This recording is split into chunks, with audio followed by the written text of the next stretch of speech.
Salut! Alors, bienvenue sur ma chaîne. Moi, c'est Nanit. Alors, aujourd'hui, je vous invite une fois de plus dans ma cuisine pour vous partager une recette 100% Congo. Nous allons faire ce qu'on appelle chez nous un bouillon sauvage. Alors, je pense que vous le savez déjà, un bouillon, en fait, c'est un plat dans lequel on a mis beaucoup d'eau.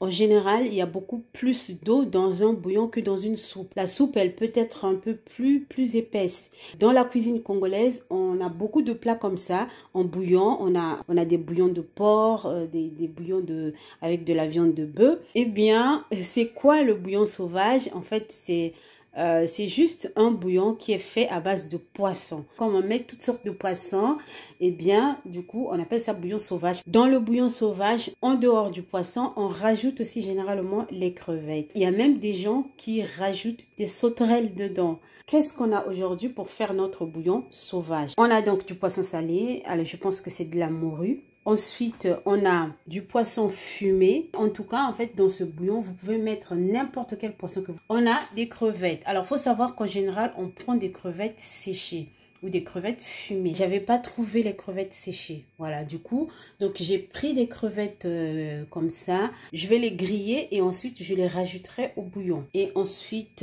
on a ces poissons-là. Chez nous, on appelle ça les biwari. Ensuite, on a donc le fumboa. Donc, c'est une plante sauvage qu'on appelle le niétom. Le mot français n'existe pas, c'est un mot scientifique. Donc, le niétom qu'on va trouver dans la forêt équatoriale. Et donc, on le coupe comme ça. Et puis, on l'utilise dans beaucoup de repas. Donc, en principe, quand tu arrives dans un magasin exotique, si c'est un magasin africain, quand tu dis fumboa, coco, ils savent ce que c'est. Donc, c'est ça. Et ensuite, je vais utiliser de la ciboulette, de l'oignon, de l'ail et puis de l'huile. Alors, moi, j'utilise de l'huile de sésame parce que quand je fais les bouillons, j'aime bien utiliser de l'huile parfumée. Mais il faut savoir que chez nous, on cuisine beaucoup plus avec l'huile d'arachide. Mais l'huile de sésame, c'est ma touche personnelle parce que je trouve que ça parfume trop bien le bouillon. Ah oui, j'ai oublié de mettre de la tomate là. Donc, on va utiliser de la tomate fruit. Hein, on va utiliser 2 grosses tomates et ensuite c'est tout. Chez nous au Congo, quand on fait la cuisine, on ne pèse jamais. On raisonne toujours en termes de quantité, genre un poisson, je vais prendre un poisson, 2 poissons, 3 poissons. Donc c'est avec l'expérience, je pense qu'on s'est dit, bon, si j'achète 5 poissons, ben, ça sera suffisant pour toute la famille. Mais moi aujourd'hui, j'ai pesé en fait tous les ingrédients pour vous donner une information plus précise sur les quantités. Voilà. Et donc, vous allez voir en barre d'infos. Donc, le dessalement dans de l'eau froide se fait en général toute la nuit. Donc, c'est environ 8 heures. Donc, moi, j'ai pas 8 heures devant moi. Ce que vous pouvez faire, c'est que si vous sortez le matin, vous allez cuisiner le soir, vous pouvez laisser le poisson dans de l'eau le matin et puis le soir, vous venez cuisiner. Mais moi, comme j'ai pas toute la matinée pour attendre, donc ce que je vais faire, c'est que je vais bouillir le poisson environ 20 minutes. Et puis après, je la mettrai dans de l'eau pour la laisser dessaler peut-être 3 heures. On verra. Donc là, je vais donc commencer, comme je l'ai dit tout à l'heure, par dessaler le poisson au feu. Donc, j'ai mis dans de l'eau, j'ai mis au feu. Et en fait, j'ai coupé en plus petits morceaux pour que ça puisse se dessaler facilement. Voilà. Donc, à présent, on va faire cuire peut-être pendant 15-20 minutes. Et ensuite, on va continuer le dessalement dans de l'eau froide. Là, c'est de l'eau qui a bouilli. En fait, j'ai éteint le feu. Et je vais immerger les poissons dans cette eau-là. Voilà. J'ai déjà mis les biwari, les petits poissons, dans de l'eau chaude aussi. Donc, on va les laisser en fait se réhydrater. Et ensuite, on va nettoyer. Bon, ça, on va nettoyer. Et puis ça, on va nettoyer et enlever les arêtes. Donc, pendant ce temps, moi, je suis en train de m'occuper du poisson salé. Donc, le poisson salé, je suis en train d'enlever les arêtes et d'enlever aussi les écailles. À présent, je vais m'occuper des crevettes. Je les ai nettoyées, j'ai enlevé la carapace et la tête. Et j'ai enlevé aussi leur tube digestif. Enfin, oui, c'est leur tube digestif qui se trouve au dos, en fait, de la crevette. Donc, je pense que tout le monde sait le faire. Tu fais une incision et puis tu enlèves, voilà, le tube digestif qui contient donc du caca. Je vais donc assaisonner des crevettes avec des assaisonnements en poudre. parce que tout de suite après je vais griller. Donc je vais mettre du sel, du poivre, de la muscade. Je vais mettre de l'ail. C'est de l'ail. Je vais mettre du gingembre moulu. Et puis je mettrai le piment d'Espelette. Voilà. Donc je mets ça et puis après on va griller.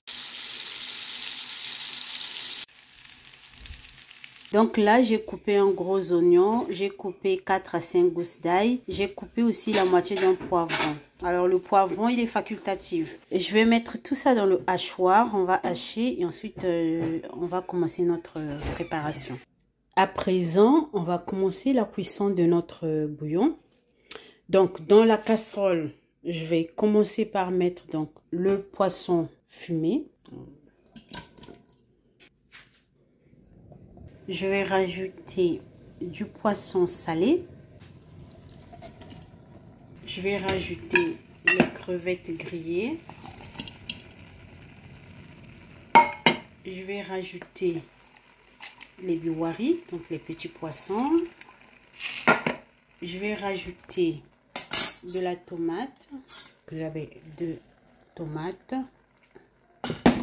Et enfin, je vais rajouter les assaisonnements que j'ai hachés. Je vais rajouter de l'eau. Je vais rajouter du sel. Je vais rajouter encore de l'eau parce que les ingrédients doivent immerger dans l'eau en fait. Voilà. Donc, je vais mettre le couvercle et ensuite, je vais laisser cuire pendant 15 minutes. Donc ça fait déjà 20 minutes depuis que j'ai commencé la cuisson. Les tomates sont à peu près cuites. Et donc maintenant ce que je vais faire, c'est que je vais rajouter les mfumbwa. Voilà. Il faut savoir que le mfumbwa, quand on le fait chez nous, ce sont des feuilles tendres qu'on prend. Un mfumbwa comme ça, vendu au Congo, je pense que personne n'achèterait.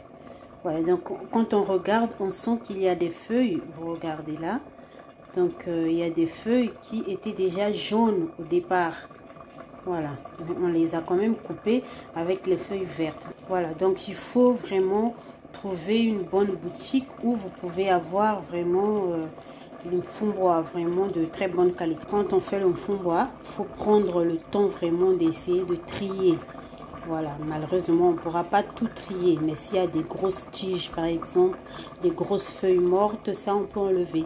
Donc là, je mets le mfumbwa dans ma casserole. Voilà. Donc là, je trouve qu'il n'y a pas assez de bouillon. Donc, je vais rajouter de l'eau, peut-être la moitié d'un verre. Je vais rajouter un peu du sel parce que je viens de goûter du sel, on n'a pas assez. Je vais rajouter de la ciboulette. Voilà, donc la ciboulette, je l'ai ciselée comme ça. Il n'y a pas besoin de la passer au hachoir. Ensuite, je mettrai de l'huile. Ensuite, je vais laisser cuire 10 minutes. Et après, je mettrai les gombo en dernier.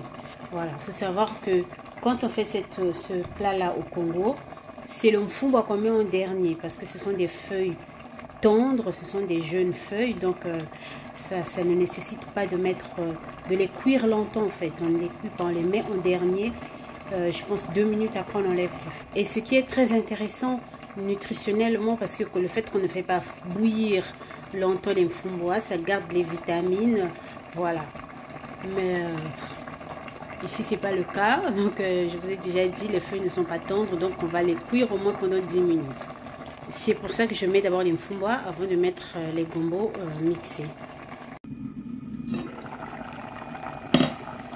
Donc à présent, je vais rajouter le gombo que j'ai mixé comme ça.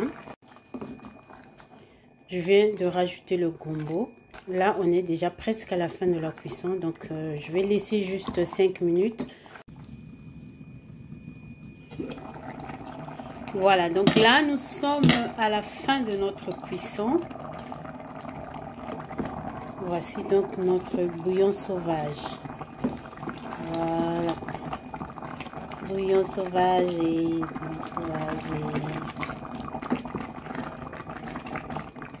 à présent, on va se servir pour se régaler. Donc là, je viens d'éteindre le feu. Voilà, c'est la fin de la cuisson. Voilà comment se présente notre bouillon sauvage. Voilà, donc là, on a de tout. Le poisson salé, le poisson fumé, les crevettes, le fond bois et le gombo.